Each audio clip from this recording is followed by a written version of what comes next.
Honeywell is a company that pretty much makes everything under the sun. They have been innovating for about 100 years and have an aerospace segment, building technology segment, performance materials and technology segment, and safety and productivity solutions segment. With a current price of $203.50, down actually a significant amount this past couple weeks actually. Does this company's fundamentals match this ticker price? We're going to find out. Hi there everybody and welcome to another stock analysis video. We are going to be doing today Honeywell because it has actually had a really nice drop. In fact, I'm going to show you this chart in just a little bit.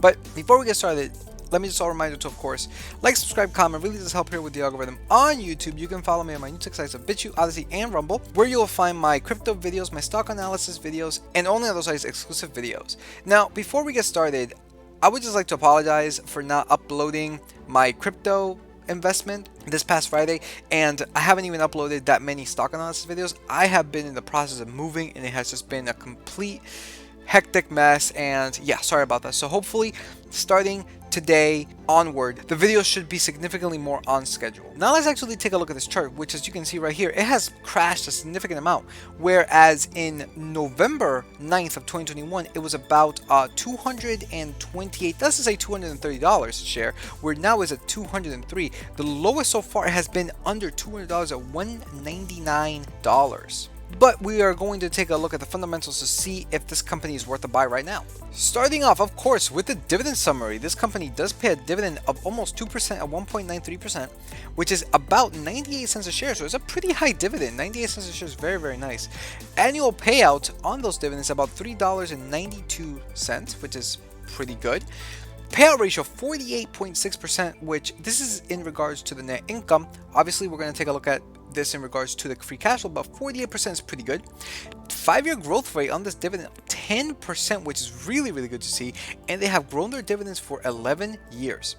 Ex-dividend date passed, unfortunately, of November 10th. The payout date was December 3rd, and they pay their dividends quarterly. Now coming over here to the actual calculator, the ticker symbol HON, ticker price of $203.50, PE of 34.79, with a market cap of $140.5 billion. Guys, this ticker symbol, even with this recent crash that it's had, we still see that this PE is still very, very high. We would like this to be under 20. It's already at 34, almost 35. So this needs to fall down a significant amount, but we're going to find out by how much. Next, we got the growth assumption. I am going to assume, guys, a growth assumption of about 5%. This is a huge company. Okay, this company is just absolutely massive. The bigger the company, the harder it is for them to grow. Like, I get they're in every single honeypot, no pun intended.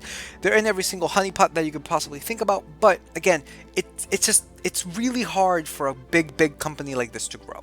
In fact, looking at Seeking Alpha, they have it even lower. They have it at the revenue growth year over year of 4.22, and the forward revenue growth is 0.31. So I'm really doing them a favor and saying, yeah, 5% is pretty good in my opinion. Now let's take a look at the actual fundamentals. We got the net income, $4.8 billion to $4.77 billion. Guys, that is decreasing at 1%.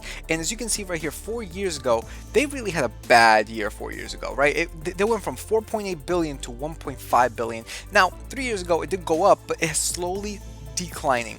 And while I am projecting this to be significantly higher 3 years from now, the thing is that they are still going to be way below their net income from 3 years ago and even 2 years ago.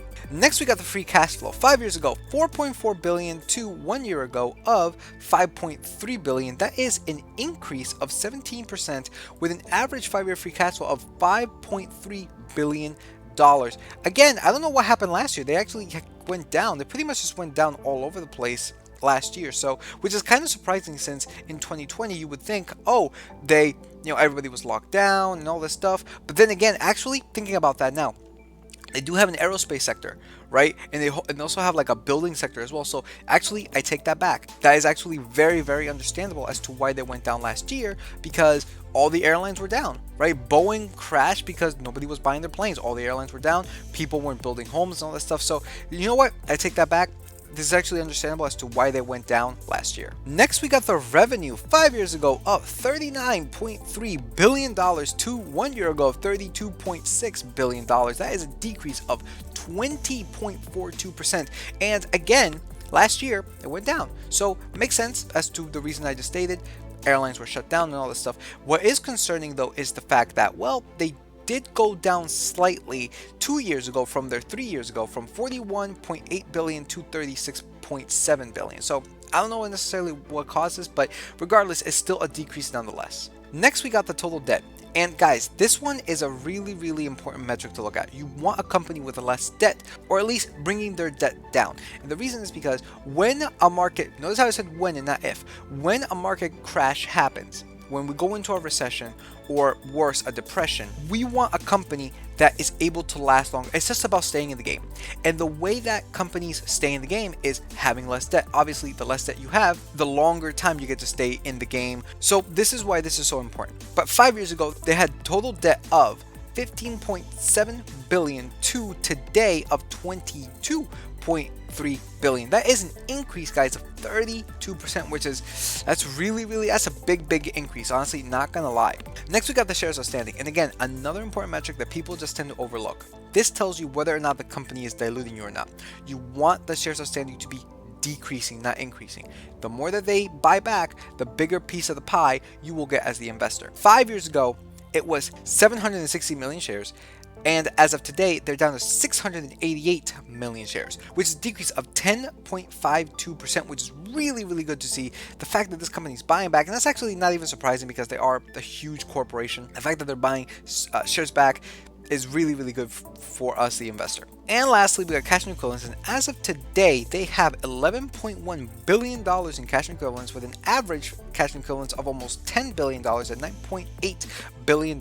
And now, with all of those metrics, we get a target share price of $158.43. Adjusting for debt, however, it goes down to $143.72. With a 5, 10, and 15 margin of safety, we would like to buy this at $136.53, $129.35, and $122.16. Now that I'm looking at this, I don't know why this PE just changed. I'm doing this in one sitting. I'm guessing the Google spreadsheet just didn't update it. Regardless, now it's down to 26.18. I'm pretty sure it was like at 30 when I started this video. So with a PE of 26.18, the fact that this needs to drop about 50 bucks, yeah, it pretty much tells me that my assumptions are in the correct ballpark. Now let's actually take a look if this company can even afford that dividend. And if you all remember, they pay an annual dividend per share of $3.92, which is about $2.7 billion paid in dividends every single year. And after that dividend is paid, they are still left with $2.5 billion in regards to their free cash flow, which is about a payout ratio of 51.3% in regards to the free cash flow, which is actually really good to see. We would like to buy anything that is under 60%. At least that's my metric. A company that has a payout ratio of 60% or less is wonderful, which tells me that they're actually only paying off 51% of their free cash flow into their dividends, which is really good. All in all, in my opinion, good company to buy. I'm not gonna say it's not. It's a really good company to buy with a 98-cent dividend. It's really good. The only problem is that, again, it's just way too expensive. We need this to drop a significant amount, $50, and you know, it is what it is. Now, for all intents and purposes, you may not agree with my growth assumption. You may not like my required rate of return. If that's the case, then I created a video where I gave out this calculator, so if anybody wants it, y'all can just go into that video. It's called the Discounted Free Cash Flow Calculator, where I give it out. All I ask is for a subscription, and please like, comment, and that's it. I just really want support to keep making these videos because I really am enjoying it. And we're up to 230 subscribers. That's awesome. Hopefully we can get to 250 by the end of the year. That'd be great. All right. So with that said, if you like, comment, subscribe. It really does help here with the algorithm on YouTube. You can follow me on my new tech sites of BitChute, Odyssey, and Rumble, where in addition to my crypto videos and stock analysis videos, you will get exclusives as well. All right. So with that said, peace out and be on the lookout for the next stock analysis video.